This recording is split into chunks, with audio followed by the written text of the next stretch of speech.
अस्सलाम वालेकुम, good morning. कैसे हैं आप सब लोग? ठीक ठाक हैं, मज़े में हैं, एंजॉय कर रहे हैं? अच्छा जी, एंजॉय करना इस मौसम में बड़ा मुश्किल है क्योंकि ये जो मौसम है और ये जो सीज़न है ना, इसमें बहुत सारे लोग बीमार भी हो रहे हैं, हीट स्ट्रोक का भी शिकार हो रहे हैं। और जिस तरह से गर्मी है, कभी मौसम अच्छा है, कभी मौसम ख़राब है, तो आपने अपना बहुत ज़्यादा ख्याल रखना है। अच्छा जी, अब मैं बात करती हूँ आज उन लोगों के हवाले से जो बहुत ज़्यादा एक्सेसिव एक्सरसाइज करते हैं इस मौसम में और फिर उनको बहुत ज़्यादा स्वेटिंग होती है और उनको बहुत ज़्यादा फिर बीपी लो की शिकायत होती है।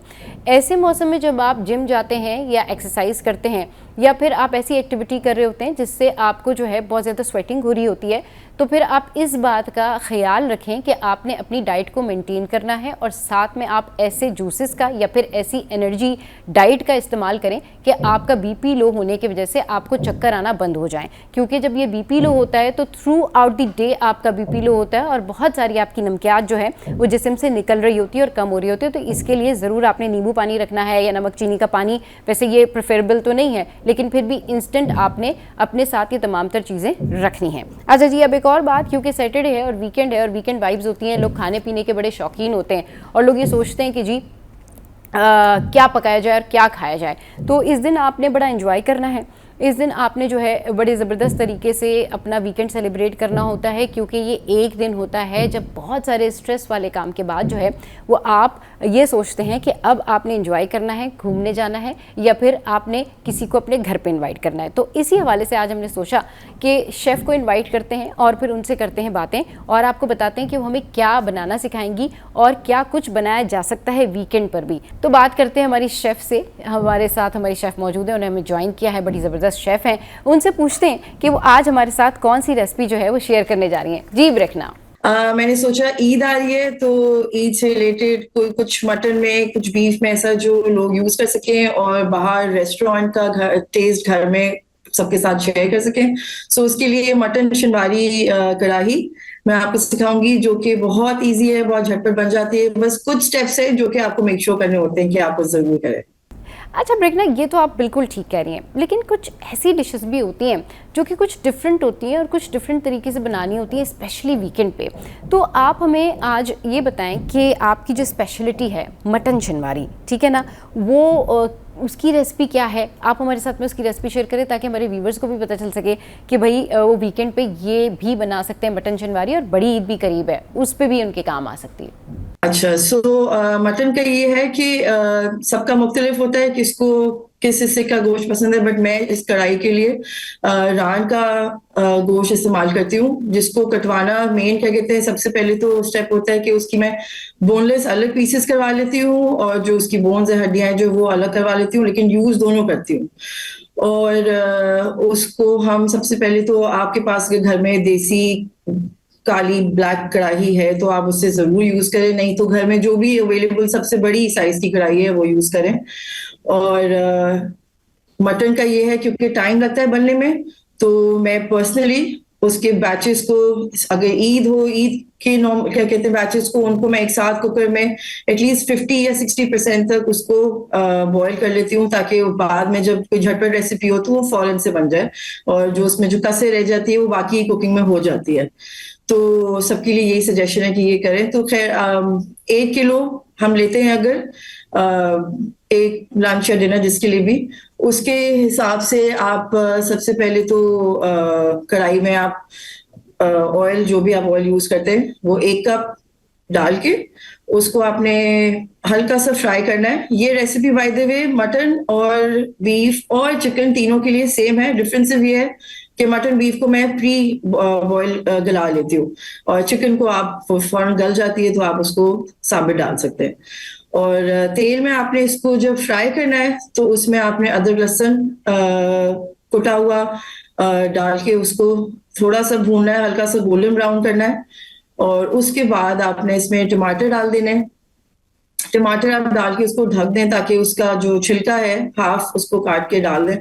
ज्यादा उसको चॉपिंग की जरूरत नहीं है क्योंकि वो वैसे ही उसकी स्टीम में नरम हो जाता है। तो जैसे ही वो आपको लगे कि नरम हो गया है, आप उसका छिलका निकाल लें और बस फिर आपने सब चीज तेज तेज करनी है, जिसमें इसके बाद आपने अपना बस चम्मच लेना है और आपको नमक, काली मिर्च, नॉर्मली लोग शनवारी जो ऑथेंटिक जो है उसमें लाल मिर्च नहीं डालते, लेकिन मैं पर्सनली कश्मीरी लाल मिर्च डालती हूँ ताकि उसका जो कलर है वो जरा अच्छा सा आ जाए। और इसमें आपने साबित हरी मिर्च भी डाल के इसको अच्छी तरह भून के फिर से ये कहते हैं इसमें जितना आप इसको कूट सकते हैं, उसमें जितना आप मैश कर सकते हैं टमाटर को, वो आप करें।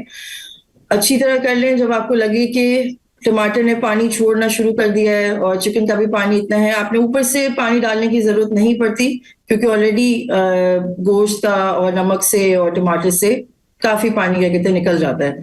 अगर आपको लगे कि बहुत या आपका हाई फ्लेम है और आपने बहुत पानी सूख चुका है, तो आप आधा कप डाल लें। बट वो सिर्फ इसलिए कि आपने गोश्त की जो गलाने की जो कसर है वो उसको कंप्लीट करना है। और बस आप इसको क्या कहते हैं थोड़ी देर छोड़ दें। हर 2 मिनट बाद या हर 1 मिनट बाद क्या कहते हैं आप इस चम्मच चलाते रहें। और जैसे ही आपको लगे कि इसका तेल ऊपर आना शुरू हो गया है, तो आपने इसके साथ की कॉन्डिमेंट्स हैं वो आप जब तक कढ़ाई क्या कहते हैं पानी गला रही है, गोश्त गला रही है, आप साइड में अदरक, धनिया और हरी मिर्च, इसको आपने अच्छी तरह फाइन चॉप कर लेना है, पतला पतला। हरी मिर्च का ये कि आपकी मर्जी है, आप स्लिट करके बीच में से आधा क्या कहते हैं कर लें, उसको काट लें या फिर गोल गोल काट लें, ये आपकी प्रेफरेंस है, इसमें कोई हार्ड एंड फास्ट रूल नहीं है। बट ये आपने जैसे ही आप देखेंगे कि उसका तेल ऊपर आ गया है, तो आपने जो इस सारे कॉन्डिमेंट्स की जो हाफ क्वांटिटी है वो डाल के एक बार चम्मच हिला लेना है, मसाला चेक कर लेना है। और उसके बाद जब आपको लगे कि पूरा पानी सूख चुका है और सिर्फ मसाला ग्रेवी जितना बस रह गया है, तेल के साथ तेल ऊपर आ चुका है, फिर आप आखिर में सारे के सारे इसके जो कॉन्डिमेंट्स है वो ऊपर डाल के इसका ढकना बंद करके इसको साइड पे छोड़ दें। और आप एज इट इज इसकी इस कढ़ाई में ही आप इसको, क्योंकि मैं यही करती हूँ कि उसी कढ़ाई में ही क्या कहते हैं आप इसको सर्व करें। वो एक उसकी एक वाइब भी अगर अलग होती है, सबको यही फील आती है कि आप बाहर ही क्या कहते हैं बैठ के फैमिली या फ्रेंड्स के साथ खा रहे हैं, but it's completely your choice. तो यहाँ पर वक्त एक ब्रेक का, ब्रेक के बाद वापस आएंगे, फिर करेंगे ढेर सारी बातें।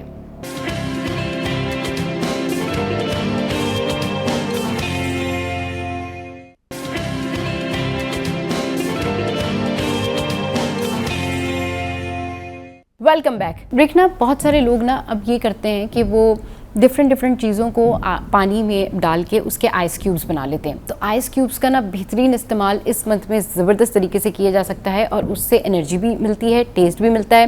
तो आप हमें बताएं कि किस तरीके से जो है वो आइस क्यूब्स बनाए जा सकते हैं और क्या क्या चीज़ें उसमें ऐड ऑन की जा सकती हैं। अच्छा, ये मैं पर्सनली करती हूँ रिलीजियसली, तो इसके बहुत सारे आइडियाज हैं। यही जो आप आइस क्यूब्स में आपको मैं भी बताती हूँ 3 से 4 चीजें, वही आप उसका डिटॉक्स वाटर भी बना के उसको रख सकते हैं ओवरनाइट, और वो अगले दिन पूरे दिन आप पीते रहें। टू स्टार्ट विद, सबसे पहले तो मैं खीरे को आपने बस पानी में ब्लेंडर में पानी और खीरा डाला, काट के उसको बस एक ब्लेंडर बस आपने हाथ चलाया, ब्लेंड हो गया। आप पूरी ट्रे में वो इकट्ठा डाल दें और कुछ डालने की जरूरत नहीं है। उसको आप अपनी सुबह की, शाम की, जिस वक्त भी पानी में आप वो ले सकते हैं, और उसको आप स्किन पे भी लगा सकते हैं बाय द वे। सो एक तो ये हो गया, प्लस स्ट्रॉबेरीज का सीजन अब जा चुका है, बट मैं फ्रीज कर लेती हूँ। आप स्ट्रॉबेरीज भी इसी तरह ब्लेंड करके, बट क्वांटिटी उसकी कम रखिएगा, उसको भी आप इसी तरह ब्लेंड करके उसकी ट्रेस बना लें। आप कॉफी और पानी की बना सकते हैं, उसकी आप आइस क्यूब्स की ट्रे बना लें। अभी कमिंग सीजन में पीच आने लगा है, उसकी आप बना सकते हैं, लेमन की बना सकते हैं, मिंट की बना सकते हैं, पुदीने की। आप इनके कॉम्बिनेशंस भी कर सकते हैं, जैसे आपने इकट्ठा खीरा, लेमन और मिंट डाल दिया, या फिर आपने मिंट और सिर्फ लेमन डाल दिया। तो बहुत सारी वेरिएशंस हैं कम्प्लीटली। अगर ब्लूबेरीज आपको मिल सकती है, आप ले सकते हैं, तो वो भी आप क्या कहते हैं इसी तरह डाल सकते हैं। और इवन टोमेटोज, टमाटर तक भी आप इसी तरह ब्लेंड करके खा भी सकते हैं, पी भी सकते हैं, और स्किन पे भी लगा सकते हैं। So it's a win-win.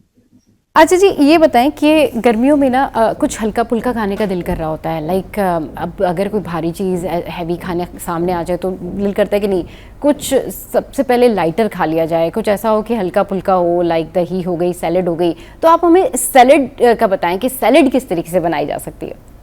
Salad की सबसे पहले मैं आपको दही के साथ, क्योंकि दही हर घर में होती है या आ जाती है आसानी से या बन भी जाती है। तो उसकी जो बेस है दही की, वो मैं जो रायते की आप बेसिक बनाते हैं जिसमें आप काली मिर्च नमक डाल लिया आपने, और आपने उसमें अगर आपने लेमन स्क्वीज करना है तो आप वो करके आपने इसको एक तरह से आप इसकी ड्रेसिंग भी बना लें या बेस बना लें कम्प्लीटली योर कॉल। इसके साथ आपको जो पसंद है, हर आप वेजिटेबल जो सैलेड में यूज कैसे डाल सकते हैं, बट मैं आपको एक स्पेसिफिक बता देती हूँ। जैसे वो एक और राउंडर है जिसमें आपके चने आ गए, खीरा आ गया, टोमेटोज आ गए, आइसबर्ग लेटस आ गया अगर आपको आसानी से मिल जाता है। वैसे तो आजकल मिल ही जाता है, बट कुछ जगहों पे मैंने फिर भी नोट किया है कि नहीं मिलता, लेकिन मिल जाए तो वेल एंड गुड। ये हो गए। इसके अलावा अभी कॉटेज चीज जो है, पनीर, वो घर में बहुत आसानी से बन जाती है, नहीं तो आप ले लें और उसको एज टॉपिंग्स लेके डाल दें। इस पूरे को आपने छोटा छोटा चॉप करके इस पे सारी ड्रेसिंग डाल के उसको सिर्फ एक मिक्स देना है and that's it, you good to go. और इसी के साथ आप, अभी वाटरमेलन का सीजन है, वाटरमेलन देख के लीजिएगा लेकिन जरूर लें, बहुत। सो सिर्फ बेसिक एक वाटरमेलन की मैं आपको सैलेड्स हैं, अखरोट, कॉटेज चीज हो गई, अगर आप सैलेड लीफ डाल सकते हैं तो वो ले लें, नहीं तो कोई बात नहीं। और वाटरमेलन हो गया, अखरोट हो गया, कॉटेज चीज हो गया, ऊपर से आपने बस सेसमी सीड्स डाल लें, हल्का सा काली मिर्च नमक, और सिर्फ आपने लीमू इस पे छिड़कना है और उसको अच्छी तरह बस टॉस कर देना है, that's it, and your salad is ready. So ये दो अलग किस्म की हैं, एक दही के बगैर है और एक दही के साथ है। इसके अलावा कोई क्रीमी या मेयोनीज सैलेड में इस टाइम पे ना ही ऐड करें तो बेहतर है। और एक जो और बेसिक ड्रेसिंग है जो हर सैलेड पे यूज की जा सकती है, वो है लेमन, विनेगर और ऑलिव ऑयल और हनी। इन तीन सारी चीजों को आप बस इक्वल इक्वल क्वांटिटी में, जितनी आपको प्रेफरेंस है, क्योंकि वो आप स्टोर भी कर सकते हैं, लेमन, हनी और ऑलिव ऑयल, ये आपने तीनों चीजें मिक्स करके आप जिस सैलेड में डालना चाहें वो उसमें वो फ्लेवर आ जाता है मजे का, और आपको सैलेड बोरिंग नहीं लगती। रेखना, ये बताइए कि गर्मी में चाय के साथ शाम के टाइम पे क्या चीज़ें जो है वो खाई जा सकती हैं। बहुत सारे लोग जो है वो यूजुअली पोटैटोज़ का इस्तेमाल कर रहे होते हैं, मैश पोटैटोज़, तो आप हमें मैश पोटैटोज़ के हवाले से बताइए कि इसको किस तरीके से बनाया जा सकता है। दो चीजें मैं क्या कहते देती हूँ अपने बच्चों के लिए, वो है मैश पोटैटो विथ चीज एंड सॉसेजेस। मैश पोटैटो अगर तो आपने सिर्फ उबाल के मैश करके अगर आपने देना है और कोई इसमें और बटर या कोई चीज नहीं डालनी, तो आप एज इट इज उसकी भी बेस बना सकते हैं। नहीं तो जो मैश पोटैटो की जो ऑथेंटिक जो रेसिपी है कि आपने पोटैटोज को मैश करके उसमें बटर और दूध के साथ उसको अच्छी तरह हल्की आंच पे आपने गाढ़ा करना होता है, और उसमें काली मिर्च नमक डाल लिया। उसकी बेस आप उस जिस तरह हम लजानिया बनाते हैं, इसी तरह किसी भी डिश में आप उसको एक लेयर उसकी बना के उसके ऊपर श्रेडेड मोज़रेला और श्रेडेड चीज आप मतलब ऊपर पूरा उस पर फैला के एक लेयर, और उसके ऊपर आप सॉसेजेस डाल दें, या तो आप बस ग्रिल्ड चिकन के चंक्स हैं छोटे तो वो डाल दें, और उसको ब्रॉयल कर लें अवन में, या तो फिर उसको माइक्रोवेव में अगर आप सिर्फ कुछ मिनट्स के लिए, 2 से 3 मिनट के लिए अगर आप सिर्फ चीज मेल्ट करने के लिए उसको वैसे ही कहते हैं रख दें, तो वो भी एक आपकी एक हल्की डिश बन जाती है जिसमें कोई फ्राइंग नहीं है, और it's easy on the stomach also. तो एक ये, और इसके साथ क्या कहते हैं घर के हिसाब से अगर आपके पास जो बेसिक ब्रेड है, आपको ब्राउन ब्रेड लेनी है, आपको व्हाइट ब्रेड लेनी है, आप उस पर गार्लिक क्या कहते हैं टोस्ट की तरह उसको गार्लिक और बटर को जो हम अलग से, जैसे आप मतलब कूट लें गार्लिक को, लहसुन को, और उसको बटर मेल्ट करके और उसमें धनिया डाल के उसका एक सॉस सिरप टाइप बना लें।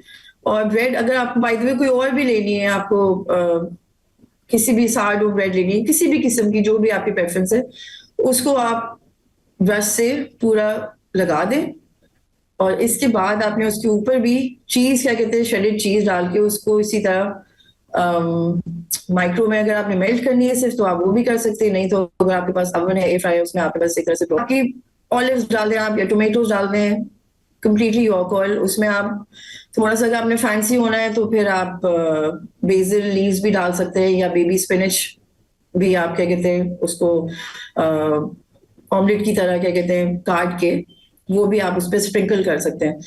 और ये बहुत ही आसान है, आपने एक ही बार सारी चीजें असेंबल करके उसको रख देना है, या तो एयर फ्राई में, ओवन में, या फिर माइक्रोवेव में। तो दैट्स अबाउट इट। ये दोनों बहुत लाइट हैं, कोई इसमें कोई डीप फ्राइंग नहीं है, कुछ हैवी नहीं है।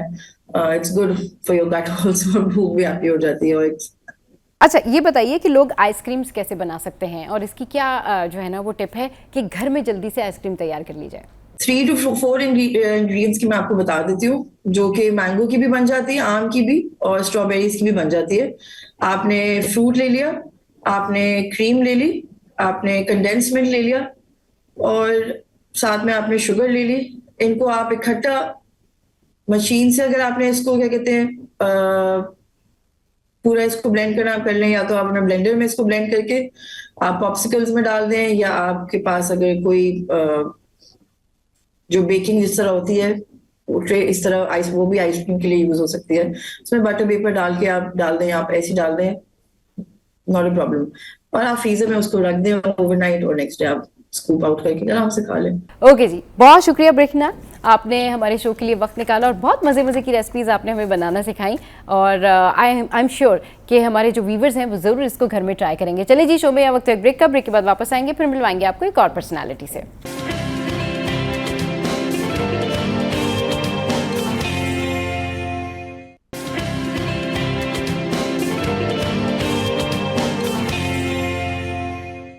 Welcome back. तो अब आपको मिलवाते हैं एक ज़बरदस्त पर्सनालिटी से। ये वो पर्सनालिटी हैं जिन्होंने पूरी दुनिया में पाकिस्तान का नाम रोशन किया है। और अगर टेनिस की बात की जाए सबसे पहले जहन में एक ही पर्सनालिटी आती है, और वो हैं एहसान उल हक कुरैशी। और इस वक्त हमारे साथ वो मौजूद हैं शो पे, उन्होंने हमें ज्वाइन किया है, और सदर पाकिस्तान टेनिस फेडरेशन भी हैं। अस्सलाम वालेकुम Ehsan, good morning, welcome to the show. कैसे हैं आप? ठीक ठाक हैं? शुक्र, थैंक यू जी, अस्सलाम वालेकुम। अच्छा जी, thank you very much for your time. ये बताइए कि हमारी टेनिस फेडरेशन क्या कर रही है आजकल एहसान? देखिए जी, आई थिंक पूरा इकोसिस्टम चेंज कर रहे हैं। इतने ज़्यादा इंटरनेशनल इवेंट्स करा रहे हैं पाकिस्तान के अंदर, अपने बच्चों को अपॉर्चुनिटी दे रहे हैं to express themselves at the international level. International rankings में आए, वर्ल्ड रैंकिंग्स के अंदर पाकिस्तान के जूनियर्स के नाम आए, सीनियर्स के नाम आए। And it's been an unbelievable month पूरा पाकिस्तान की टेनिस के लिए। हमने 3 back to back ITF junior tournaments कराए थे अंडर 18 के, जिसमें सारे सिंगल टाइटल और डबल टाइटल जो है पाकिस्तानी प्लेयर्स ने दिए। अबू बकर तला ने 2 सिंगल टाइटल्स जीते, मिकाइल अली बेग ने 1 सिंगल टाइटल जीता, हमजा रहमान, इस्लाम हुमायूं ने भी मिलके इन्होंने 3 डबल टाइटल जीते। और उसको फॉलो करके हमने पहली दफा 9 साल के बाद ITF $15,000 फ्यूचर टूर्नामेंट्स कराए हैं, ताकि हमारी मेंस टीम को स्ट्रॉन्ग करें, उनकी डेप्थ देखें। एंड अल्लाह के फजल करम से 20 साल के बाद मोहम्मद शुएब जो है सिंगल टाइटल जीता है। I was the last player in 2007 to win an ITF singles title, और अकील खान भी जीते हैं 2007 में। उसके बाद Shoaib is the first one after 20 years to win it, and Abid Ali Akbar and Muzammil Murtaza won the doubles title. And Pakistan की history में, tennis history में, the first time कि इंटरनेशनल टूर्नामेंट कोई हुआ है जिसमें single and double title both Pakistanis को गए हैं। And I feel very proud as a president भी, एज अ प्लेयर भी, एज अ मेंटोर भी, एज अ टेनिस लवर भी, एंड मोर इम्पोर्टेंटली मेरी फैमिली के लिए भी, क्योंकि ये ITF फ्यूचर जो हमने हुआ था पहला $15,000 का, वो मेरे नाना ख्वाजा इफ्तिखार अहमद के नाम पे रखा था। तो was just icing on the cake कि एक इतने फर्स्ट नेशनल चैंपियन हो रहे हैं पाकिस्तान के, उनके नाम पे जो हमने टूर्नामेंट रखा है इंटरनेशनल इवेंट, वो अल्हम्दुलिल्लाह दोनों टाइटल्स पाकिस्तानियों को गए। अच्छा, ये बताइए, माशाल्लाह, इट्स रियली ग्रेट। ये बताएं कि टेनिस को महंगा खेल कहते हैं, तो जो मिडिल क्लास के लोग हैं वो कैसे जो है इस तक पहुंच सकते हैं, इसको अचीव कर सकते हैं, या इसको खेल सकते हैं? आई मीन टू से कि जो टेनिस है वो महंगा शौक है, महंगा गेम है, तो मुतवस्सित तबके जो है उसके लिए आप लोग क्या कर रहे हैं? क्या कुछ प्लान कर रहे हैं टेनिस फेडरेशन वाले? देखिए, नेशनल टेनिस सेंटर हमारा ऑलमोस्ट कोई मेंबरशिप वगैरह नहीं है, इस पे एंड प्ले सिस्टम पे है। आप यहाँ पे आके सिर्फ कोर्स बुक करें and you can come and play. हमने स्कूल्स के अंदर RTS राइजिंग टेनिस स्टार्स के नाम से प्रोग्राम शुरू कर दिया हुआ है, जिसके अंदर we will be providing tennis balls and rackets, mini rackets to under 10 and under 12 players. And school जाके पैडल कोर्ट्स के ऊपर हम टेनिस सिखा रहे हैं, एंड कोचेस भी हमारे होंगे टू हेल्प देम। एंड अगर आप किसी प्राइवेट क्लब में जाके खेलेंगे तो you have to spend a lot of money on that. लेकिन इस RTS प्रोग्राम के थ्रू विद कोलैबोरेशन स्कूल्स के साथ बहुत ही मिनिमल पैसे हैं पूरे महीने के बच्चों के लिए to help them, and tennis को प्रमोट करने के लिए बहुत जबरदस्त प्रोग्राम शुरू हो रहा है। एंड इंशाल्लाह इस्लामाबाद में तो शुरू हो चुका हुआ है, एंड इंशाल्लाह I am planning on bringing it to Lahore भी, कराची भी एंड पेशावर में भी, जो सारी बिग सिटीज हैं। एंड इस तरह पूरे नेशन वाइड जो है ना ये प्रोग्राम को लेके चलना है। एंड आई थिंक इससे बहुत बच्चों को फायदा भी होगा, क्योंकि टेनिस इक्विपमेंट, टेनिस बॉल्स ही की मेन कॉस्ट होती है, एंड वो इंशाल्लाह फेडरेशन जो है ना will take care of that. तो पूरा नेशन वाइड प्रोग्राम शुरू कर रहा हूँ, और वही चीज है, बच्चों को अपॉर्चुनिटीज दे रहे हैं। इंटरनेशनल टूर्नामेंट जहाँ पे लेके आ रहा हूँ, जहाँ पे आपको 10, 15, 20 लाख के अंदर टूर लगता है, तब आपको $40 की फी के अंदर you can play international tournament in Pakistan. And Pakistan की पहली दफा हिस्ट्री में है कि जो ATP वर्ल्ड रैंकिंग है मेंस की, पहली दफा हमारे 9 पाकिस्तानी प्लेयर्स हैं जो अब ATP वर्ल्ड रैंकिंग में आए हैं। ऐसा कभी पाकिस्तान की हिस्ट्री में नहीं हुआ। तो अल्लाह के फजल करम से feel very proud as a president, as a federation भी, we going on the right track, and we supporting and promoting our players in the best way possible. And ये सारी चीजें जो हैं मीडिया की ऑब्वियसली सपोर्ट के बगैर नहीं हो सकती। You are the main asset जो टेनिस को और टेनिस टूर्नामेंट्स को प्रमोट कर रहे हैं, and obviously all the corporate sector as well, जो मेरी बहुत इज्जत कर रहे हैं, मेरे नाम की भी, कि I am associated with the federation and they trusting my vision and my goals. और उसकी वजह से ये सारे रिजल्ट्स भी आ रहे हैं माशाल्लाह से, और हिस्ट्री क्रिएट हो रही है। एंड आई थिंक इसकी बेसिस की वजह से एक जो बहुत बड़ी न्यूज मैं आप लोगों के साथ भी शेयर करना चाहूंगा कि वर्ल्ड कप ऑफ टेनिस होता है, बिली जीन किंग कप और डेविस कप। तो बिली जीन किंग कप जो है विमेन का जो इवेंट होता है, पहली दफा पाकिस्तान की हिस्ट्री में आ रहा है। 10 फीमेल कंट्रीज जो है, विमेन टीम जो है पाकिस्तान आएंगी ग्रुप 3 का क्वालिफाई करने के लिए। एंड आई थिंक मेरे ख्याल से it will be the biggest tennis event Pakistan की हिस्ट्री का। तो इंशाल्लाह आई फील वेरी प्राउड कि इंटरनेशनल टेनिस फेडरेशन जो है हमें कॉन्फिडेंस में ले रही है, PTF को और पाकिस्तान को, and it will show I think very very soft, positive and amazing image of our country all over the world.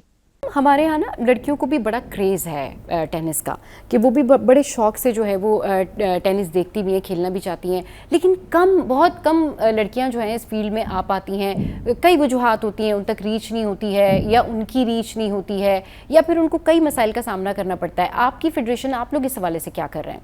You have to create champions. You have to promote our female players as well. उसकी वजह से ये tournament भी लेके आ रहा हूँ। I think it will be very very big tournament. I think मेरा नहीं ख्याल, maybe you can correct me.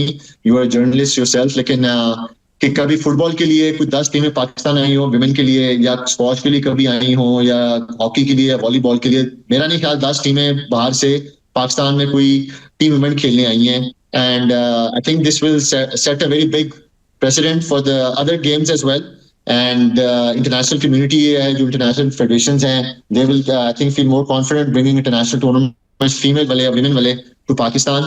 and मैंने इसी वजह से last year women tennis association create की थी, जो कि पहले पाकिस्तान में कभी नहीं होती थी।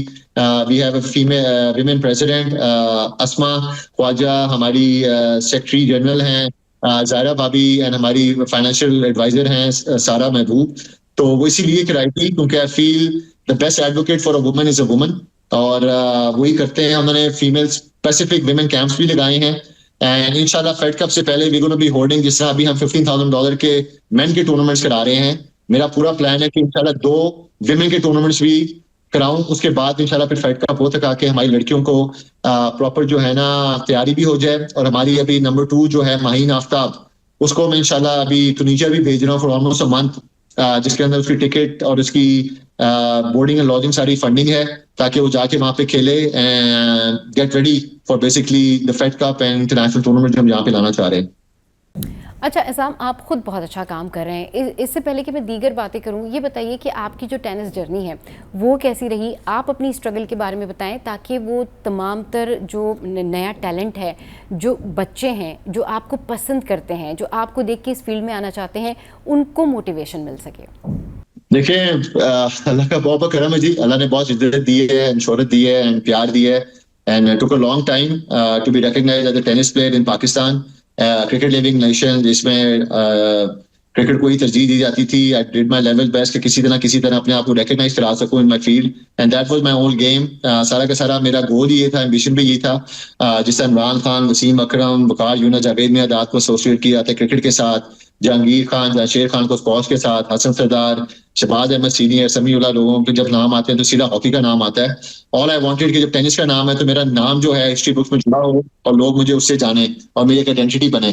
तो अल्लाह का बहुत बहुत करम है। Took a long time to achieve that, लेकिन बहुत अप्स एंड डाउन भी आए हैं. There were time I wanted to really quit as well कि पाकिस्तान में मुझे कोई सपोर्ट भी नहीं है, कोई रिकॉग्नाइज भी नहीं कर रहा, मैं क्यों अपनी फैमिली से दूर रह रहा हूँ, सैक्रिफाइसेस कर रहा हूँ सारी की सारी, बहन भाइयों से भी दूर एंड माँ बाप से भी दूर, किस लिए कर रहा हूँ, किस पर्पज के लिए कर रहा हूँ. लेकिन at the end of the day been very lucky कि फैमिली की सपोर्ट रही है. Every time I was down they were able to pick me up and help me. मेरे दोस्त भी सारे माशाल्लाह से, एंड बीन वेरी लकी. और अल्लाह ने फिर जब दिया तो छप्पड़ फाड़ के दिया है.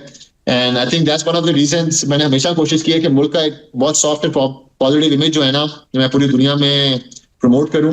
एंड अल्लाह मियां ने मुझे चूज किया है. I really believe in that. 270 million की पॉपुलेशन है and he chose me as a tennis player, professional tennis player.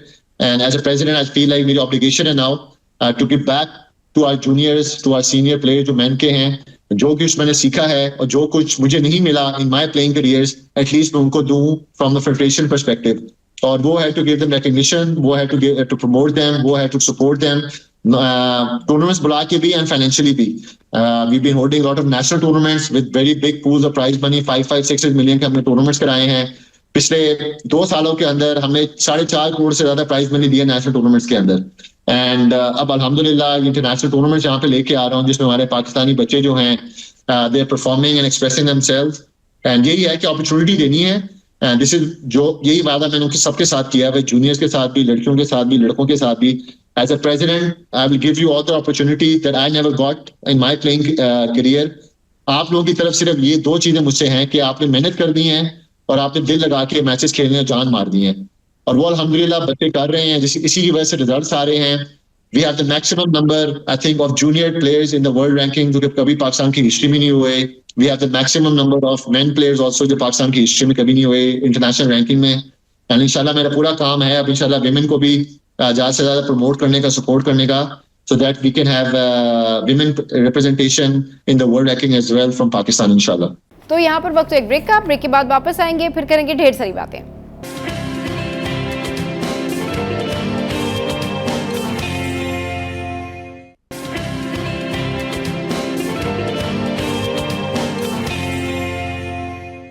Welcome back. ये बताएं कि ख़वातीन की बात जिस तरीके से आपने की है, तो ये टेनिस की पूरी जर्नी में जो है चैलेंजेस भी बड़े होते हैं. अब अगर ख़वातीन की बात करें ना, तो ख़वातीन की बात आपने की, लेकिन गांव देहात में जो लोग मौजूद हैं, गांव देहात में जो टैलेंट मौजूद है, गांव देहात में जो ख़वातीन मौजूद हैं, वो कैसे आपको कांटेक्ट कर सकती हैं?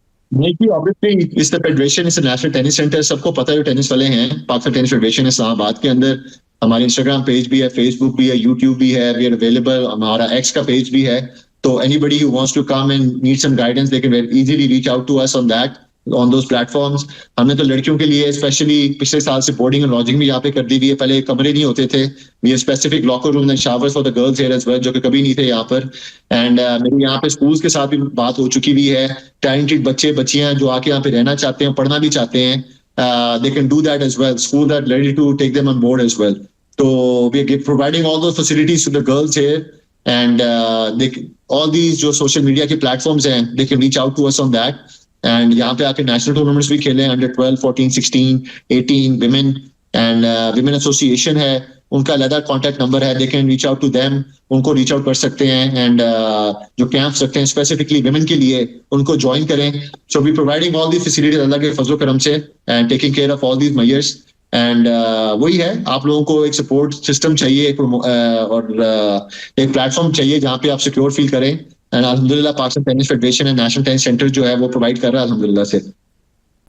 अच्छा, ये बताइएगा एहसाम कि अब तक कितने पेरेंट्स आपको कांटेक्ट कर चुके हैं, अब तक कितने बच्चे आपको कांटेक्ट कर चुके हैं, और क्या कहते हैं जब वो आते हैं, तो वो क्या कहते हैं? बड़ी उम्मीदें लेकर आते हैं कि जी अब आप मौजूद हैं तो बहुत सारे चेंजेस आएंगे. लेकिन जी अभी हमने आरटीएस प्रोग्राम शुरू किया स्कूल्स के अंदर. 100 की तादाद में, 200 की तादाद में बच्चे जो हैं, नए नए बच्चे जो हैं टेनिस खेल रहे हैं स्कूल्स के अंदर. सिटी स्कूल है, वेस्टमिनिस्टर इंटरनेशनल है, रूट्स इंटरनेशनल है. यहाँ पे प्रोग्राम शुरू हो चुका है. इन्हीं की ब्रांचेस में हमने लाहौर और कराची में भी शुरू करना है. और आई थिंक फ्यू स्कूल्स की ब्रांचेस पेशावर के अंदर भी हैं. एंड ये सारी चीजें शुरू कर रहे हैं. जो बच्चे बच्चियां जिनके पेरेंट्स प्रॉब्ली उनके शहरों में या उनके गाँव में वो फैसिलिटीज नहीं है, and they want to help their kids, यहाँ पे लाइन थी. We have boarding and lodging यहाँ पे आके बच्चे रह भी सकते हैं. यहाँ पे प्रॉपर जिम है, रेस्टोरेंट्स हैं, कैफेज हैं, कोचेज हैं, प्रॉपर रूम्स हैं, शावर्स हैं. तो we have all these facilities. यहाँ पे बोर्डिंग लॉजिंग का प्रोग्राम है. एंड सुबह से शाम तक यहाँ पे बच्चे आ रहे हैं जी। अल्हम्दुलिल्लाह नेशनल टेनिस सेंटर में लाइक आई सेड कोई मेंबरशिप नहीं है, it's open for everybody and all you have to do is to call and book your course. And यहाँ पे हमारे बहुत अच्छे कोचेज भी हैं, कोई अराउंड 15 कोचेज यहाँ पर हैं, तो you can come and speak to each and every one of them, और जिसके साथ भी आपकी अच्छी बनती है you can start working with them and go ahead. और फिर हमारे नेशनल टूर्नामेंट्स होते हैं, हमारा एक पूरा सर्किट है, उसमें इन्वॉल्व हो, जिसमें अंडर 12, 14 एंड 16 की बच्चे खेलते हैं और उसकी बेसिक्स पे उनकी टीमें अब्रॉड जाती हैं। And that's what we do and इंशाल्लाह उसको ज़्यादा से ज़्यादा बड़े स्केल पे भी करना चाह रहे हैं इंशाल्लाह। अच्छा ये बताइए कि बहुत सारे ऐसे लोग हैं जो अपने घरों में मौजूद होते हैं और वहीं पर जो अवेलेबल रिसोर्सेज होते हैं उसी में वो क्या करते हैं कि टेनिस खेल रहे होते हैं, उनको आप क्या टिप देंगे, उनके लिए आपका क्या मशवरा है? देखिए ऑल डिपेंड करता है ना, आपने एक रिक्रिएशनल प्लेयर बनना है या आपने प्रोफेशनल प्लेयर बनना है। There are two different types of players. Recreation के लिए खेलना चाहिए, हर दिन खेलें 1 to 2 आवर्स। मेरे ख्याल से तो एक्सरसाइज करनी चाहिए। Tennis is the number 1 sport, science ने भी प्रूव कर दिया हुआ है, जो 9.5 से 10 इयर्स आपकी एज के अंदर बढ़ाती है। ऑब्वियसली अल्लाह, जिंदगी तो अल्लाह के हाथ में है, बट इट्स नंबर 1 स्पोर्ट जो लॉन्जेविटी के अंदर हेल्प करती है। तो उसके लिए तो मेरे ख्याल से एक्सरसाइज बहुत जरूरी है। इंस्टेड कि आप वॉक के लिए जाएं, रनिंग के लिए जाएं, go and play an hour of tennis. उसमें अंदर आपकी सारी हैंड आई कोऑर्डिनेशन, फुटवर्क वगैरह सारी चीजों पे काम हो जाता है। तो मैं तो कहूंगा रिक्रिएशनल प्लेयर हैं आप तो हर दिन जाएं खेलें। प्रोफेशनल के लिए obviously you have to have a very systematic approach होनी चाहिए, एक ऑर्गेनाइज स्ट्रक्चर होना चाहिए जिसके अंदर आप सुबह उठें, ट्रेनिंग करें, सुबह खेलें 2-3 घंटे, शाम को फिर से खेलें, depending how old you are as well. And एक आपके साथ प्रॉपर कोच होना चाहिए जो आपको गाइड कर रहा है, मेंटर कर रहा है। एंड उस तरह एज ए प्रोफेशन लेके चलना है। जिस तरह आप 6-7 घंटे के लिए ऑफिस जाते हैं एज ए प्रोफेशन या डॉक्टर हैं, तो उसी तरह अगर आप टेनिस प्लेयर की तरह प्रोफेशन हो रहे हैं तो you have to dedicate 7 to 8 hours of your time to tennis then, जिसके अंदर आपकी फिजिकल भी है, उसके अंदर आपकी स्ट्रेंथ की ट्रेनिंग भी है, उसके अंदर आपकी रिकवरी भी है, and then on court time भी है। तो then you have to take it like that. अच्छा ऐसा टेनिस से रिलेटेड जब भी कोई पर्सनालिटी का जिक्र होता है तो लोगों के जहनों में आपका नाम आता है, वो आपकी तरफ देखते हैं, फिर वो आपसे इंस्पायर होते हैं। तो क्या कुछ हो रहा है इस सिलसिले में, इसको मज़ीद बेहतर बनाने के लिए फ्यूचर में टेनिस को कहाँ ले जाना चाहते हैं आप, क्या करें हमारी टेनिस फेडरेशन? ओके जी, इसीलिए आया हूँ फेडरेशन के अंदर, इसीलिए प्रेसिडेंट हूँ और रोल कर रहा हूँ। और अल्लाह के फजल करम से रिजल्ट्स सिर्फ पाकिस्तान में नहीं पूरी दुनिया के सामने हैं। हमारे बॉयज जो हैं माशाल्लाह से अंडर 18 में वर्ल्ड रैंकिंग्स में हमारा number 1 Mikail Ali Baig is right now 270 in the world. 16 साल का है, बस अंडर 18 में ही is 270 right now. He just signed a contract with Lotto clothing company and Yonex जो रैकेट्स हैं। नंबर 2 जो हमारा प्लेयर है Abu Bakar Talha, he is 400 in the world right now under 18 के अंदर। एंड हमारे कोई 15 बच्चे हैं मेरे ख्याल से वर्ल्ड रैंकिंग के अंदर, जूनियर अंडर 18 की रैंकिंग्स के अंदर। तो अल्हम्दुलिल्लाह they are the future star, they are the faces of tennis. अभी जिस तरह मैंने जिक्र किया मोहम्मद शुएब का, मुजम्मिल मुर्तजा, आबिद अली अकबर का, 20 साल के बाद ये टूर्नामेंट जीत रहे हैं। तो I think federation and myself, results आ रहे हैं, शुरू हो गए हैं। You need champion, you need faces जिनको आप प्रमोट करें। एंड इंशाल्लाह लाइक आई सेड, अब साम और निकील के नाम इतने नहीं दिए जाएंगे। अब ये बच्चे हैं जो अब इंटरनेशनल लेवल पे मुल्क का नाम रोशन कर रहे हैं।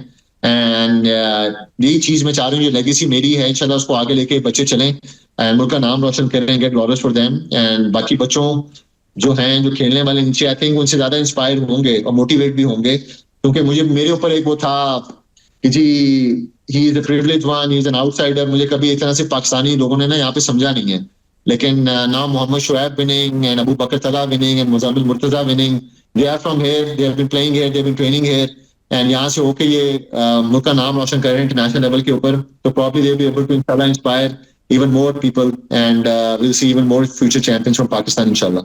अच्छा ऐसा आपकी जो टेनिस जर्नी रही है, ओवरऑल जो जितनी जर्नी रही है आपकी टेनिस की, जितने आपने गेम्स खेले हैं, उसमें आपका जो यादगार मोमेंट है, आपका जो मेमोरेबल मोमेंट है, वो कौन सा है करियर का? मेरी हैबिट है जी, व्हेन स्पेशली मैचेस में if I haven't perform well और नहीं अच्छा परफॉर्म किया तो I used to go straight into the gym.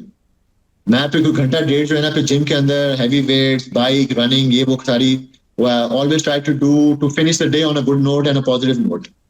तो to do something to make myself better, a little bit better as a tennis player भी, maybe as a human being as well.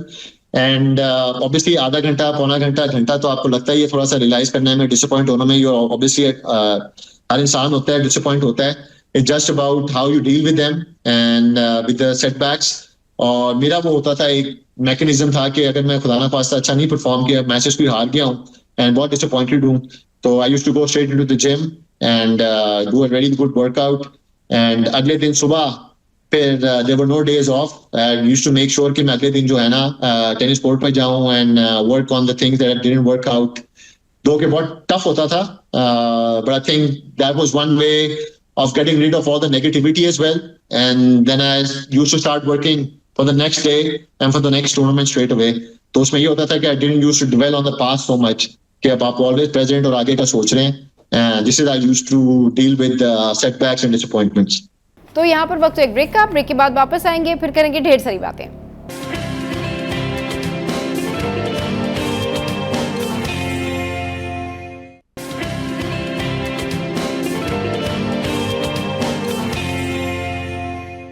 Welcome back.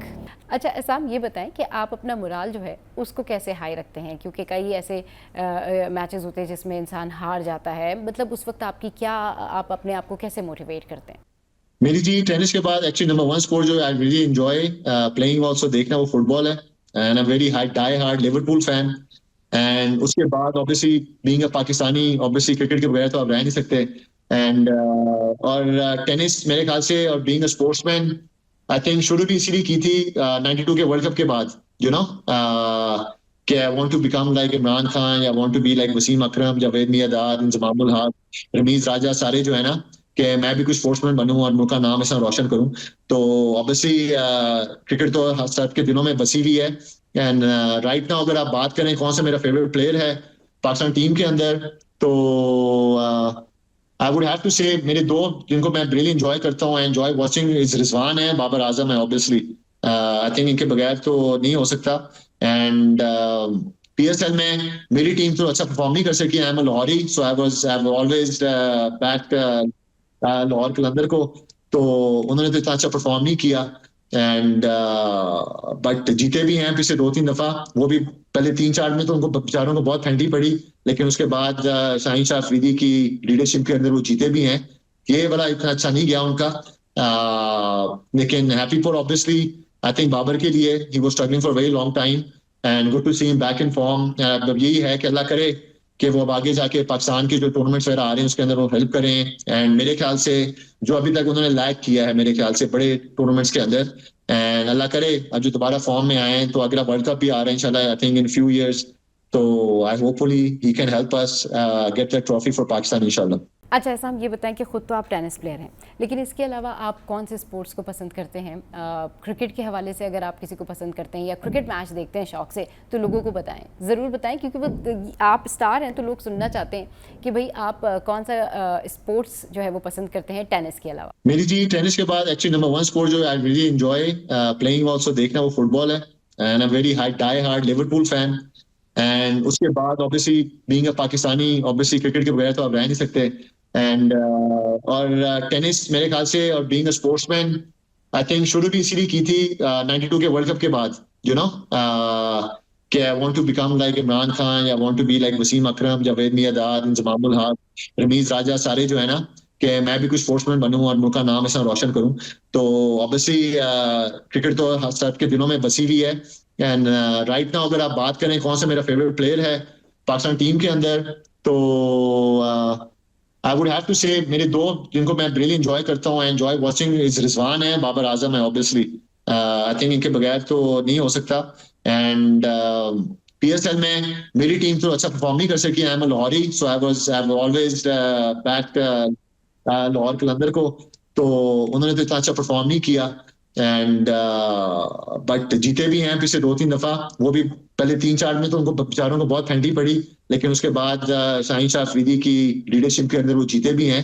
ये वाला इतना अच्छा नहीं गया उनका, लेकिन happy for obviously I think Babar के लिए. He was struggling for very long time and good to see him back in form. अब यही है कि अल्लाह करे कि वो अब आगे जाके पाकिस्तान के जो टूर्नामेंट्स वगैरह आ रहे हैं उसके अंदर वो हेल्प करें. एंड मेरे ख्याल से जो अभी तक उन्होंने लैक किया है मेरे ख्याल से बड़े टूर्नामेंट्स के अंदर, एंड अल्लाह करे अब जो दोबारा फॉर्म में आए हैं, तो अगला वर्ल्ड कप भी आ रहा है इंशाल्लाह, I think in few years. तो I hopefully he can help us get that trophy for Pakistan इंशाल्लाह. अच्छा ये बताएं कि जब टेनिस आप खेलते हैं तो ज़ाहिर है जो टेनिस के खिलाड़ी होते हैं या प्लेयर्स होते हैं उनके आसाब बड़े मजबूत होते हैं, उनके नर्व्स बड़े स्ट्रांग होते हैं। लेकिन हमारी क्रिकेट में अक्सर हम देखते हैं कि हमारी क्रिकेट टीम जो है उसका मिडिल ऑर्डर नहीं चलता, वो अक्सर जो है वो अंडर प्रेशर आ जाते हैं और फिर प्रेशर में आने की वजह से जो है वो एक के बाद एक आउट हो रहे होते हैं, फिर मिडिल ऑर्डर शेक कर जाता है। तो क्या होना चाहिए, किस तरह से आसाब को कंट्रोल रखना चाहिए प्लेयर्स को? देखिए थोड़ी सी डिफरेंट है इस इंडिविजुअल स्पोर्ट में। टेनिस की जो है I have my own mindset, मैं मुझे पता है मैं कितनी मेहनत की हुई है, कितनी सैक्रिफाइसेस की हुई हैं एंड कितना सेल्फ बिलीफ मेरे अंदर है। वो सारी चीजें होती हैं, डिफरेंट होती हैं। Cricket obviously the team sport. अभी लेटली एटलीस्ट आई थिंक इतनी चेंजेस हो रही हैं टीम के अंदर और सारे फॉर्मेट्स के अंदर। आप T20 की टीम के 2-3 ही लोग हैं मेरे ख्याल से जो पूरी अधिक पाकिस्तान टीम में 2-3 प्लेयर्स हैं जो तीनों फॉर्मेट खेल रहे हैं, बाकी जो है वो सारे चेंज होते रहते हैं। तो आई थिंक वो एक सिनर्जी होनी चाहिए टीम के अंदर, वो I feel like lacks in all 3 platforms के ऊपर जो है ना। And that's very very important. I think एक टीम जीतने के लिए you need to have proper synergy. आपका माइंडसेट, आपका इमोशनल जो आपकी प्रेजेंस है सब टीममेट्स की एक ही होनी चाहिए। जब तक वो नहीं है तो I don't think you can win major championships. And वो आई फील अब पिछले 2-3 सालों में जब टेस्ट मैच देखता हूँ उसमें आप 1-2 प्लेयर्स पे रिलाई कर रहे होते हैं, जब वनडे देखता हूँ उसके अंदर भी एक आधे प्लेयर पे रिलाई कर रहे होते हैं, एक चल गया नहीं चला तो खत्म हो जाएंगे। तो एवरीबडी इज रिलाइंग ऑन एक आधे प्लेयर के ऊपर। वो टीम बॉन्डिंग या टीम सिनर्जी और जो है ना इमोशनल लेवल पे सारे एक तरह के नजर नहीं आते हैं मुझे। And that is very very, एक यूनिटी आप कह लें इज द राइट वर्ड मेरे ख्याल से। दे डोंट लुक यूनाइटेड कि they working and they playing for each other and it feels like they're playing for them just themselves. तो उसको यूनिटी को लाने के लिए मैं तो मोहसिन नकवी साहब को भी और मैं पाकिस्तान क्रिकेट बोर्ड को भी जो हमारे कोचेज हैं उनसे डेली रिक्वेस्ट करूंगा कि दे शुड बहुत सीरियसली प्रॉपर स्पोर्ट्स साइकोलॉजिस्ट को हायर करें फॉर आवर प्लेयर्स के लिए, फॉर आवर टीम्स के लिए। And they should have proper team bonding. मैंने 1 साल हो गया है पाकिस्तान टेनिस फेडरेशन के अंदर हम जो है ना स्पोर्ट्स साइकोलॉजिस्ट को रखा हुआ है। वी पे हर मंथली एंड हमारे प्लेयर्स के साथ हमारी टीम जाती है, उनके साथ इनके सेशंस होते हैं, प्राइवेट सेशंस भी होते हैं, इंडिविजुअल सेशंस भी होते हैं। And I have seen a major difference in the mentality and emotional growth of our players, जिसकी वजह से अब सारे आपको इंटरनेशनल रिजल्ट्स भी आ रहे हैं because they feel they belong, they believe they can perform at international level. And वो फील कराना आई थिंक वो स्पोर्ट्स साइकोलॉजिस्ट करा सकता है, an outsider, not any coach, not any trainer. And I would really request Pakistan cricket board के आपको ना 1-2 बहुत अच्छे टॉप ऑफ द लाइन, जितना पैसा आप खर्च कर रहे हैं कोचेस के ऊपर, ट्रेनर्स के ऊपर, I think the most important thing जो है is the mental aspect of our cricketers and उस पर फोकस करें and I think they will see very positive results इंशाल्लाह। अच्छा, ये बताएं कि जो अब अपकमिंग बच्चे हैं जो अब टेनिस में आना चाहते हैं उनको आप क्या पैगाम देना चाहेंगे? देखिए I am here for everyone to mentor them. मैं जो भी लोग मुझे रीच आउट करते हैं specially regarding tennis, whether it's my Instagram, Facebook, Twitter, मैं सबको जवाब देता हूँ। एंड मेरा तो मैसेज है सारे पेरेंट्स के लिए, पूरी पाकिस्तानी कौम के लिए, that tennis is the mother of all racket sports जी। अगर आपके बच्चे को अराउंड 10, 11, 12, 13 टेनिस आती है, he can play squash growing up, he can play table tennis, he can play badminton, he can play paddle. It's not the other way around. Squash player tennis नहीं खेल सकता, पैडल प्लेयर भी tennis नहीं खेल सकता, badminton player भी tennis नहीं खेल सकता, टेबल टेनिस प्लेयर भी टेनिस नहीं खेल सकता। बट टेनिस एक वाइड स्पोर्ट है, रैकेट स्पोर्ट। अगर आप टेनिस आ गई, you can play all other racket sports. तो एक तो आप अपने बच्चों को टेनिस में जरूर इंट्रोड्यूस कराएं। उसके अलावा जिस तरह मैंने आपके साथ लॉन्गेविटी की बात की कि इस नंबर 1 स्पोर्ट जो आपकी एज के अंदर 9.5 से 10 ईयर जो है इजाफा करती है। And thirdly and most important thing जो पेरेंट्स को ज्यादा नहीं पता, is the number 1 sport in Pakistan जिसके थ्रू आप 100% अमेरिकन कॉलेजेस के अंदर D3, D2, D1 के अंदर स्कॉलरशिप लेके जा सकते हैं। एंड आपकी 4 साल के लिए you can study there free of cost. तो you should, it's a win win. अगर आपने प्रोफेसर नहीं भी बनना by the time they reach 16, 17, you can go to good American universities and pursue your studies as well.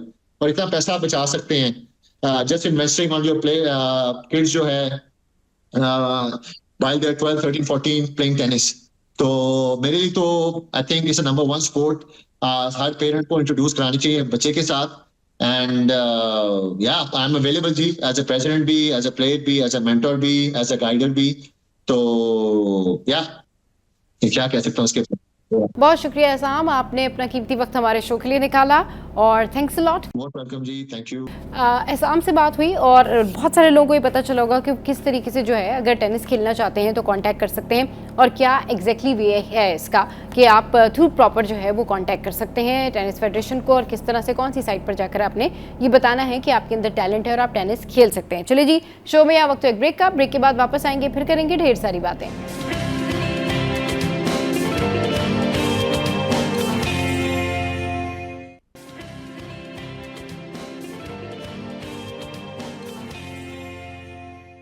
तो राहिला को show में वेलकम करते हैं। अस्सलाम वालेकुम, गुड मॉर्निंग, कैसी हैं आप?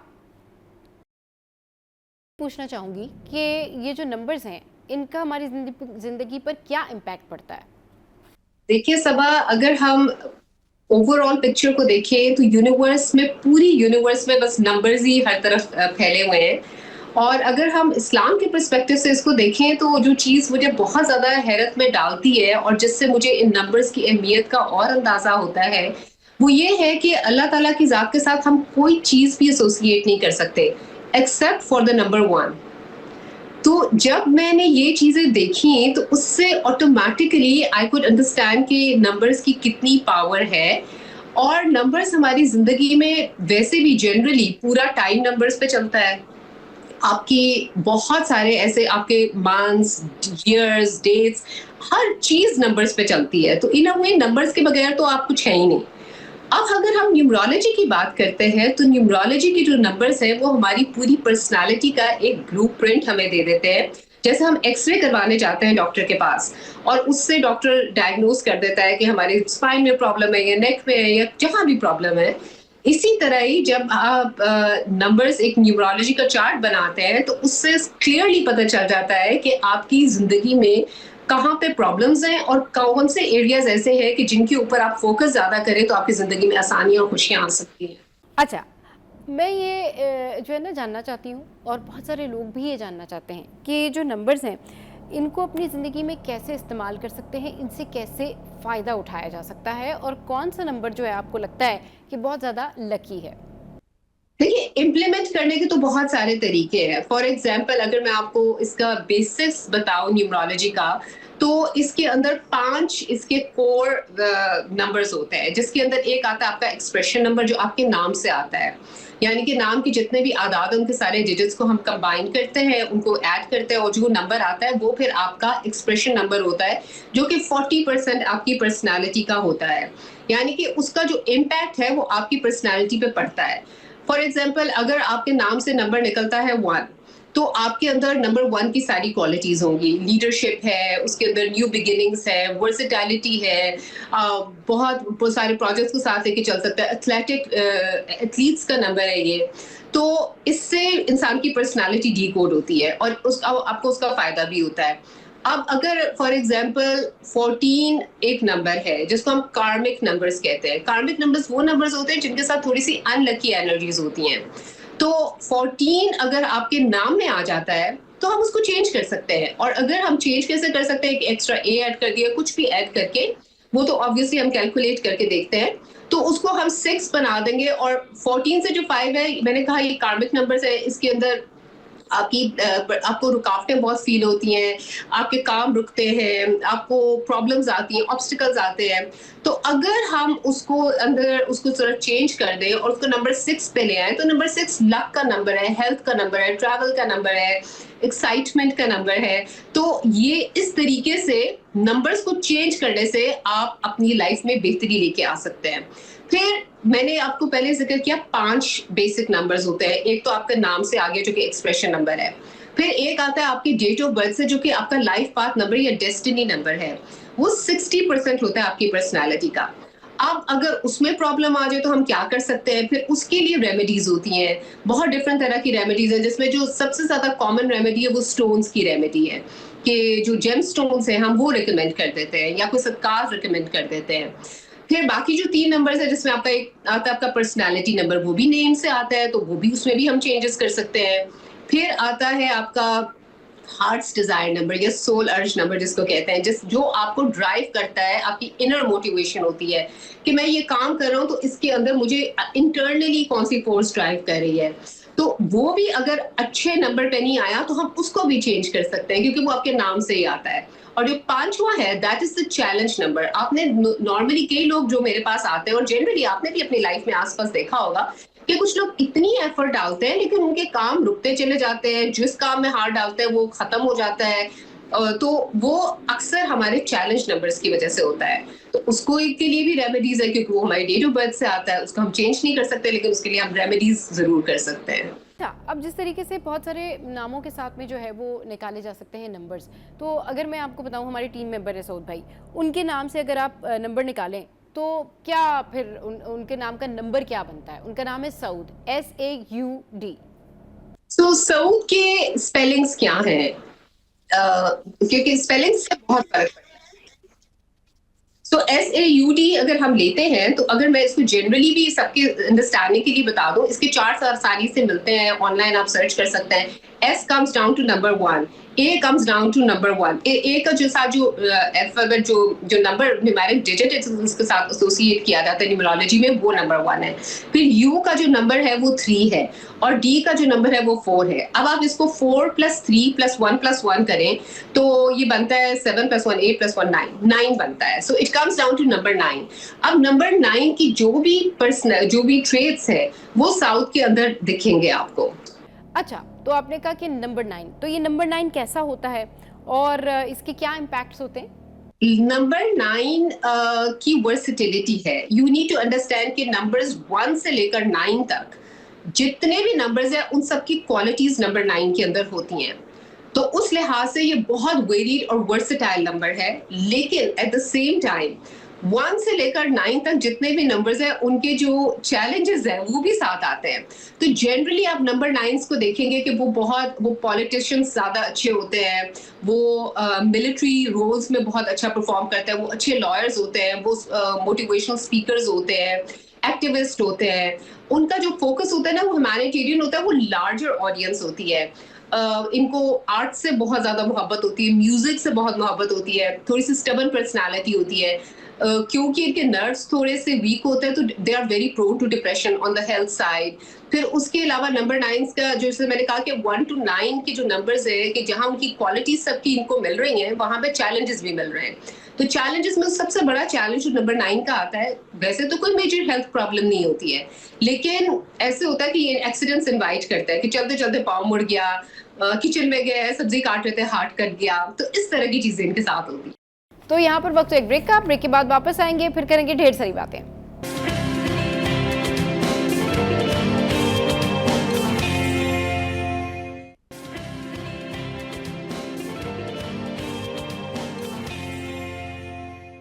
Welcome back. अगर मैं आपसे ये पूछूं कि लकी नंबर कौन सा होता है, और अगर मैं अपने ही नाम का नंबर आपसे पता करना चाहूँ कि मेरे नाम का जो है वो लकी नंबर क्या है, तो मेरा नाम का नंबर जो है वो क्या बनेगा? चले सबा, आपका ही नंबर कर लेते हैं। तो ये तो एक बड़ी इंटरेस्टिंग चीज है कि दुनिया में हर किसी को, इंसान बाय नेचर बहुत क्यूरियस है, and we all want to know. So अगर हम सबा करें, again S comes down to 1, A to 1, B to 2, A to 1, तो आपका बनता है 2 + 1 3, 3 + 1 4, 4 + 1 5। So it comes down to number 5। तो नंबर 5 भी बहुत वर्सेटाइल होता है। अच्छा, मैं इसके साथ आपको ये भी बता दूं कि आपका जो पूरा नाम है ना, उसके साथ जो नंबर निकलता है, सबा की भी ट्रेट्स आएंगे आपके अंदर, यानी कि नंबर 5 के भी ट्रेट्स आएंगे, लेकिन जो हम नाम कंसिडर करते हैं ना, वो full name as per when you were born या एज पर रजिस्टर्ड, हम उसको कंसिडर करते हैं पाइथागोरियन एंड कैलगेरियन सिस्टम में। तो सबा के साथ आगे आई गेस आपका शेख है। So what is, how do you spell Sheikh? So, you know, there are so many people who बहुत differently शेख को स्पेल करते हैं। तो अगर SHAIKH के साथ लें तो ये बनता है 10, 20 and 28 + 1 29 1 बनता है। तो 5 + 1 6। सबा माशाल्लाह आप तो बहुत लकी हैं, you are already on the luckiest number, that is called number 6। सारे नंबर्स में 1 to 9 अगर हम देखें कि लोग पूछते हैं कि सबसे लकी नंबर कौन सा है, तो आई बिलीव कि वो नंबर 6 है। नंबर 6 हेल्थ का भी नंबर है, लकी नंबर है, उसको चीजें मिलती हैं, उसको अपॉर्चुनिटीज मिलती हैं, वो बहुत अच्छा कॉन्वर्सेशनलिस्ट होता है, उसके एस्थेटिक सेंसेस नेचुरली गिफ्टेड होता है to decorate the houses, interiors के लिए, क्योंकि उसके एस्थेटिक्स बहुत अच्छे होते हैं। ट्रैवल का नंबर है और इसको ब्यूटी पसंद होती है। सो सबा, आप बताएं कि इन सारों में से कुछ traits can you resonate with them? ये तो आपने बता दिया कि भाई ये एक पर्टिकुलर लकी नंबर है, लाइक 6 आपने बता दिया, लेकिन अब जिन लोगों के और भी तो ऐसे बहुत सारे लोग हैं ना जिनके नामों से कोई ना कोई नंबर निकलता है, बनता है, तो फिर वो लोग जिनके नंबर्स लकी नहीं है, उसके लिए क्या रेमेडी है? एक तो बात है कि जनरली 1 to 9 में कौन सा नंबर लकी कंसिडर होता है, हमने उसकी बात की है। वैसे तो नंबर 3 भी कंसिडर होता है लकी, लेकिन उसके साथ थोड़े से और प्रॉब्लम्स आ जाते हैं, तो उस हिसाब से मैंने कहा द बेस्ट नंबर अगर हम एक पिक करें तो फॉर मी इट्स नंबर 6। अब there is another thing that is called as lucky numbers, जिसके बारे में शायद आप पूछ रही हैं, और वो आती है आपकी डेट ऑफ बर्थ और नाम की, उसकी कैलकुलेशन थोड़ी सी कॉम्प्लेक्स है। तो वो वाला जो नंबर निकलता है ना, वो एक्चुअली आपका लकी नंबर होता है और उसको आप अपनी बेनिफिट के लिए यूज कर सकते हैं। अब बेनिफिट के लिए कैसे?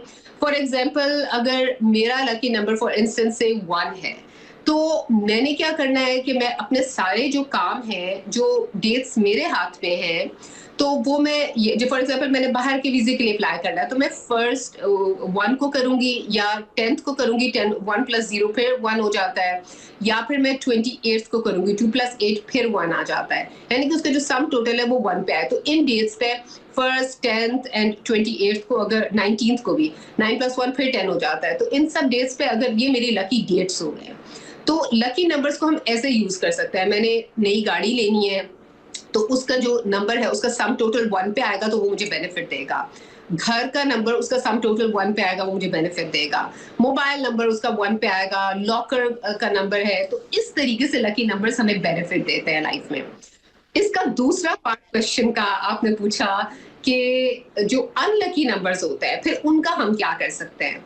सो अनलकी नंबर्स के साथ फिर हम रेमेडीज देते हैं, उसके साथ फिर हम कोई और लकी नंबर एसोसिएट करते हैं, या कोई स्टोन दे देते हैं, या कोई पढ़ाई दे देते हैं। उससे फिर उसकी जो अनलकी नंबर्स की एनर्जी, क्योंकि everything is energy in the universe ना at the end of the day, तो लकी नंबर की जो वाइब्रेशन है वो भी एनर्जी क्रिएट कर रहा है, और अनलकी की नंबर की जो वाइब्रेशन है वो भी एनर्जी क्रिएट कर रहा है। इसकी एग्जांपल मैं इस तरह से देती हूँ कि अगर कहीं कूड़ा पड़ा हुआ है और उसकी स्मेल आ रही है, वो रॉट हो गया है, तो उस स्मेल को कट डाउन करने के लिए तो हम कुछ कर सकते हैं ना, क्योंकि smell is the energy that is spread in the universe. तो हम उसकी स्मेल को खत्म करने के लिए काफी कुछ कर सकते हैं, चाहे हम कूड़ा ना भी फेंके तो, राइट? सो नंबर्स भी इसी तरह ही काम करते हैं। अच्छा, ये बताएं कि अगर घर खरीदना हो तो कौन सा नंबर लें, गाड़ी खरीदनी हो तो कौन सा नंबर लकी नंबर होता है, और ये किस तरह इंप्लीमेंट होता है लाइफ में? ये बहुत ही अमेजिंग आपने क्वेश्चन किया है। काफी लोगों को घर वगैरह लेने के लिए वो एक तो आपकी डेट ऑफ बर्थ से निकलता है, जो आपके पर्सनलाइज्ड चार्ट से है कि अगर आपने घर खरीदना है, आपके नाम पे है, तो उसकी जो वाइब्रेशन, जो उसके नंबर की है, वो आपकी डेट ऑफ बर्थ के साथ रेजोनेट करनी चाहिए। लेकिन जनरली अगर मैं बताऊं कि अगर आपने जनरली घर लेना है, तो जो इसका नंबर 1 पे आए या 3 पे आए या 5 पे आए या 6 पे आए, ये जनरली कंसिडर अच्छे घर कंसिडर होते हैं। अच्छा, ये जो 13 नंबर है, लाइक 13वां नंबर है, इसके हवाले से कहा जाता है कि ये बड़ा अनलकी है, और बहुत सारे लोग इस हवाले से बात करते हैं, जैसे जस्ट लाइक चाइना, और वैसे भी लोग कहते हैं नहीं जी 13 तारीख नहीं, हालांकि ये किसी की डेट ऑफ बर्थ भी है, और इसमें बहुत सारी ऐसी चीज़ें भी हैं कि कुछ लोग इसको मानते, कुछ लोग नहीं मानते, लेकिन इसको क्यों अनलकी समझा जाता है? Is it a myth? इसको जरा क्लियर कीजिएगा। This is a myth through out the world, और ये क्यों मिथ है मैं वो थोड़ा सा एक्सप्लेन करना चाहूंगी। देयर आर 4 कार्मिक नंबर्स इन न्यूमरोलॉजी, और कार्मिक नंबर्स जैसे मैंने पहले भी बताया कि वो वाले नंबर्स हैं जिनके साथ थोड़ी सी अनलकी एनर्जी होती है, उनकी लाइफ में ऑब्स्टिकल्स आते रहते हैं, इस वजह से लोग उनको जनरली अनलकी कह देते हैं। फॉर एग्जाम्पल, अगर आप 13 जिसकी लाइफ पाथ में कोर नंबर्स में अगर 13 आ जाए, तो उस इंसान की लाइफ में ऑब्स्टिकल्स बहुत आएंगे। मैं अपनी एग्जांपल के साथ भी बता सकती हूँ। अगर आपने मेरा नाम नोटिस किया होगा, तो I have added an extra A in my name. तो मेरा नाम पहले 14 पे आता था, जिससे 5 बनता है, लेकिन 14 से जो 5 है वो कार्मिक नंबर होता है। जैसे 13 से 4 निकलेगा तो वो कार्मिक नंबर है। तो उसमें एक्चुअल में बहुत ऑब्स्टिकल्स आते थे, और मैं आपको बताऊं सबा कि the moment I changed my name, वो I made it to number 6, तो right left and centre I started getting opportunities. So इस तरीके से, इस पर्सपेक्टिव से हम देखें तो 13 थोड़ा सा अनलकी कंसिडर होता है, और उसके पीछे रीजन ये है। लेकिन इसका ये मतलब नहीं है कि 13 नंबर के जो लोग हैं उनकी जिंदगी तबाह हो गई है, वो लाइफ में कुछ कर नहीं सकते।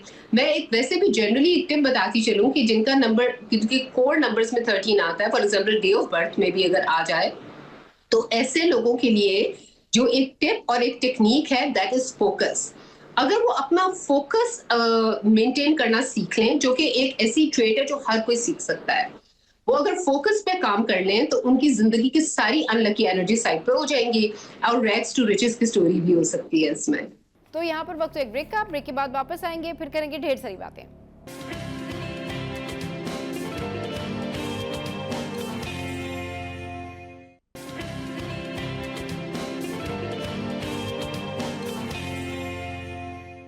Welcome back. राहिला, ये बताइएगा कि ये जो पूरा आपका सिस्टम है लाइक इल्मुल अतात का, इसमें अपने नंबर जो हैं वो कैसे निकलवाए जाते हैं, किस तरीके से जो है लोग पता कर सकते हैं कि उनके जो नंबर्स हैं वो क्या है, और अगर किसी का नंबर जो है इस तरह से है कि वो लकी नहीं है तो इसके लिए क्या कर सकते हैं? इसके लिए आई विल सजेस्ट सबा, जो बेस्ट तरीका है कि जैसे हम जब बीमार होते हैं तो हम डॉक्टर के पास जाते हैं, हमारा कोई केस फंसता है तो हम लॉयर के पास जाते हैं। इसी तरह ही अगर आपने लाइफ में गाइडेंस लेनी है, एंड आई बिलीव कि जिंदगी में सबको कम से कम एक मर्तबा अपना एक बेसिक चार्ट जरूर बनवा लेना चाहिए, ताकि आपको अपने ही बेहतरीन समझ आ जाए, आपको अपने चैलेंजेस पता चल जाए, अपने रिसोर्सेज पता चल जाए, अपना पोटेंशियल पता चल जाए, अपने हेल्थ चैलेंजेस समझ आ जाए, और फिर आप उसके ऊपर वर्क करके अपनी जिंदगी को बहुत अच्छे तरीके से ट्रांसफॉर्म कर सकते हैं। तो अगर तो क्योंकि ये एक बहुत डीप साइंस है, अगर मैं ये बता दूं कि आप अपना डेट ऑफ बर्थ से अपना destiny number, life path number कैसे निकाल सकते हैं, और नाम से अपना एक्सप्रेशन नंबर कैसे निकाल सकते हैं, जो कि बहुत सिंपल है, लेकिन उसको डीकोड आप कैसे करेंगे जब तक आपने इन डेप्थ स्टडी नहीं की हुई। ये बिल्कुल उसी तरह है कि हमें कोई भी सिम्टम हुआ, हमने चैट जीपीटी से पूछा और उसने कोई मेडिसिन रेकमेंड कर दी, लेकिन उसका इम्पैक्ट क्या होगा आपके ऊपर? Is it actually the right medicine you need? या वो आपके सिस्टम में जाके कहीं और हैवक क्रिएट कर देगी? तो इसलिए आई ऑलवेज सजेस्ट कि you have to go to a professional numerologist और अपना पूरा चार्ट बनवाएं और अपनी लाइफ को डिटेल से उसके साथ डिस्कस करें, और फिर आपको सही डायरेक्शन समझ आएगी अपनी लाइफ। राहिला, जो लोग इल्मुल आदात में बिलीव करते हैं, यानी नंबर्स के ऊपर बिलीव करते हैं, तो उनको किन बातों का ख्याल रखना चाहिए? लाइक आपने किसी को बताया कि आपका लकी नंबर जो है वो 6 है, या आपके लिए नंबर ये निकला है, तो उसके साथ क्या चीज़ें कैलकुलेट करके चलना चाहिए, ये ज़रा बताइए। Okay, so this is amazing. जैसे मैंने आपको पहले बताया कि हर चीज़ बेसिक 5 कोर नंबर्स के ऊपर चलती है, लेकिन there are so many other numbers as well जिनको हमें कंसिडरेशन में लेना होता है। अब उनके लिए रेमेडीज में क्या क्या आता है कि फॉर एग्जांपल आपका चैलेंज नंबर अगर आ जाता है, जिसकी वजह से आपकी लाइफ में ऑब्स्टिकल्स आ रही हैं, अगर आपका चार्ट ये शो करता है, तो कभी कभी ये भी होता है सबा कि आपके बेसिक नंबर्स जो नाम और डेट ऑफ बर्थ से निकल रहे हैं वो लकी हैं, लेकिन आपकी लाइफ में फिर भी प्रॉब्लम्स आ रही हैं, तो वो जो इंटरनल डी कोडिंग है ना, वो आपके चैलेंज नंबर से आती है काफी हद तक, और कभी कभी कार्मिक लेसन से आती है। तो अगर आपके चैलेंज नंबर में कोई ऐसा आ जाता है तो उसको चेंज करने के लिए हम क्या कर सकते हैं? फिर उसके लिए हम रेमेडीज देते हैं, जिसकी रेमेडीज बहुत डिफरेंट तरह की होती हैं। कुछ सदकात हैं, एंड देन कुछ कलर्स का इस्तेमाल आप कर सकते हैं। फिर उसके बाद आप एफर्मेशंस कर सकते हैं। इसमें आज़म निकलता है, आप उसको अगर कंटिन्यूसली अपने प्रैक्टिस में ले आएं तो आपकी लाइफ में काफ़ी सारे चेंजेस आ जाते हैं। फिर स्टोन्स हम सजेस्ट करते हैं कि आपके डेट ऑफ बर्थ के हिसाब से आपका कौन सा स्टोन है। बहुत सारे लोग अपना जो मंथ होता है, अपना ज़ोडिएक साइन, उसके हिसाब से देख लेते हैं, ऑनलाइन पढ़ लेते हैं और वो स्टोन ले लेते हैं। अब हो सकता है कि वैसे आपकी डेट ऑफ बर्थ से आपको फिरोजा सूट कर रहा है, सॉरी आपकी जो स्टार साइन है आपके मंथ के हिसाब से आपको फिरोजा सूट कर रहा है, लेकिन आप जो पूरी डेट ऑफ बर्थ है जिससे आपका लाइफ पाथ नंबर निकलता है, उसमें फिरोजा आपके लिए डेडली स्टोन है। तो अगर आप वो पहनेंगे तो आपकी जिंदगी में प्रॉब्लम स्टार्ट हो जाएंगे। तो इसलिए भी आई ऑलवेज से कि स्टोन्स लेते हुए भी आपको बहुत ज्यादा एहतियात करनी चाहिए, क्योंकि स्टोन्स, अगर कुछ स्टोन्स आपकी लाइफ बनाते हैं तो कुछ आपकी लाइफ बिगाड़ भी देते हैं, तो one has to be very careful. अच्छा राहिला, यूजुअली ये होता है कि बहुत सारे लोग अब मतलब अगर कहीं शॉपिंग के लिए गए हैं, उन्हें नहीं पता, किसी को नहीं पता कि जी जो ये फ़िरोज़ा है या नीलम है, ये इनकी ज़िंदगी में क्या असर छोड़ेगा। तो उन्होंने ख़रीदा और पहन लिया। मतलब आप देखें कि लोग गोल्ड की शॉप पे गए तो उन्होंने उसमें अगर कोई गोल्ड की रिंग है, उसमें फ़िरोज़ा लगा हुआ है, उन्होंने वो ले लिया, ख़रीद लिया, पहन लिया। तो एक तो किसी को पता ही नहीं हो और वो फ़िरोज़ा या नीलम पहन ले, या फिर जिनको पता होता है कि भाई इनकी क्या इंपॉर्टेंस है, वो इसको किस तरीके से पहने, उसके लिए ये किन लोगों के लिए होता है, मतलब फ़िरोज़ा कौन पहने, नीलम कौन पहने, ये ज़रूर बताइए। अगर तो वो आपकी डेट ऑफ बर्थ के साथ रेजोनेट नहीं कर रहे तो आप वो ना पहने, उससे फायदा लेने की कोशिश ना करें। There are so many other stones जो आपकी डेट ऑफ बर्थ के हिसाब से रेजोनेट करेगा, वो आपको फायदा देगा। अच्छा, मैं जनरली बता देती हूँ, देयर आर 5 डेडली स्टोन्स जो कि अनलेस एंड अनटिल आपको नहीं पता कि वो आपके नाम के साथ मैच करता है, आपकी डेट ऑफ बर्थ के साथ मैच करता है कि नहीं, आपको नहीं पहनने चाहिए। जिसमें है फेरोजा, सैफायर यानी नीलम जैसे आपने कहा, एमरल्ड है, इसका उर्दू नेम नहीं पता मुझे, फिर उसके बाद आता है डायमंड और फिर रूबी। ये 5 ऐसे स्टोन्स हैं कि अनलेस एंड अनटिल आपकी डेट ऑफ बर्थ के साथ रेजोनेट नहीं कर रहे, आपको ये नहीं पहनने चाहिए। ये भी बताइएगा राहिला कि ये जो रिंग पहनी आपने, जिन पत्थरों के वाले से बताया, आपने बताया नीलम या फिरोज़ा, तो ये कितने दिन बाद जो है वो इम्पैक्ट इनका होता है, कितने दिन तक फिर ये लोगों की ज़िंदगियों में असर करते हैं, कितने दिन तक इनका पॉजिटिव इम्पैक्ट जो है वो पड़ता है लोगों की ज़िंदगी पे?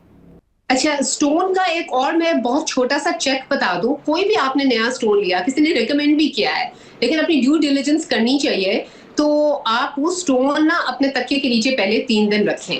अगर तो आपको बहुत वियर्ड ड्रीम्स आने शुरू हो गए तो the stone is not for you, get rid of it. अगर आपके ड्रीम्स भी सही है, कंफर्टेबल सब कुछ रहा है, तो फिर you can continue with that stone. ये एक चीज है।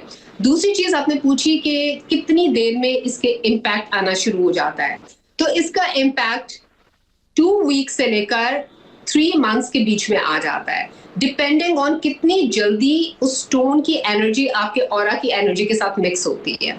इसके साथ ही जैसे हम नेम की चेंज की भी रेमेडी देते हैं, जैसे I give my own example, तो उसमें भी विद इन 2 to 6 मंथ्स जब आप अपना नाम चेंज करते हैं तो आपको उसकी पॉजिटिविटी और उसके जो बहुत अच्छे रिजल्ट्स हैं वो मिलने शुरू हो जाते हैं। गूगल के ऊपर बहुत सारे मेरे रिव्यूज हैं, लोगों ने छोड़े हुए हैं कि नाम चेंज करने से, रेमेडीज करने से उनकी लाइफ में कितने अमेजिंग और पॉजिटिव चेंजेस आए हैं। In fact there are so many clients कि वो अपनी जो वीजा एप्लीकेशन की डेट्स है या बाहर ट्रैवल की डेट्स है वो मुझसे पूछ के ही करते हैं, और अल्लाह के फजल से, because it's a science, there is no prediction involved in it. लोगों को मैं ये जरूर समझाना चाहूंगी कि न्यूमरोलॉजी एक पूरी साइंस है, बिल्कुल उसी तरह जैसे हम डॉक्टर के पास जाते हैं और डॉक्टर एक्सरेज देखता है, टेस्ट करवाता है और उसकी बेस के ऊपर एक डायग्नोसिस देता है, इसी तरह ही हम आपका चार्ट निकालते हैं और आपके चार्ट का जो ब्लूप्रिंट निकलता है उसको हम रीड करके, डीकोड करके आपको बताते हैं कि ये आपके लिए फायदेमंद है और ये आपके लिए नुकसान है। अच्छा, जिस तरीके से आपने बताया ना कि नाम चेंज कर लेना बड़ा इम्पैक्टफुल होता है, किसी ने आपको सजेशन दिया एंड ऑल दैट, तो पूरा नाम तब्दील कर लेना चाहिए या फिर कुछ अल्फ़ाबेट्स तब्दील कर लेने चाहिए, कुछ उसके आगे कुछ और लगा देना चाहिए, लाइक अगर सबा है तो उसके नाम के आगे आप एच लगा दें, या फिर आप मतलब किस तरह से नाम चेंज करना चाहिए? क्या पूरा नाम चेंज करने का फ़ायदा होता है, या फिर अगर कुछ अल्फ़ाबेट्स अगर आगे पीछे कर दिए जाएं तो उसका इम्पैक्ट पड़ता है? ये बताइएगा। अच्छा, इसके 2 एस्पेक्ट्स है। एक तो आप नाम ही चेंज कर लेते हैं, फॉर एग्जांपल आप सबा की जगह आयला रख लें, तो आपने नाम ही कंप्लीटली चेंज कर दिया। अब जो नया नाम आपने रखा है उसकी भी अगर उसकी जो नंबर निकलता है, अगर वो नंबर आपकी डेट ऑफ बर्थ के साथ कोइंसाइड नहीं कर रहा तो वो आपको सूट नहीं करेगा। तो यही तरीका है, या फिर आप दूसरा तरीका है कि आप नाम के स्पेलिंग्स चेंज करते हैं जैसे मैंने किए, तो वो भी स्पेलिंग्स चेंज करके भी आपने ये देखना होता है, या एक न्यूमरोलॉजिस्ट जिसके पास आप जाते हैं उसको इतना शूर होना चाहिए कि वो ये देख सके कि आपका जो नाम की एनर्जी की वाइब्रेशन है और आपकी डेट ऑफ बर्थ की एनर्जी की वाइब्रेशन है वो आपस में रेजोनेट कर रहे हैं कि नहीं कर रहे हैं। फॉर एग्जाम्पल 5 अगर आपके नाम में है और 8 आपके लाइफ पाथ नंबर में है तो it's not a good combination.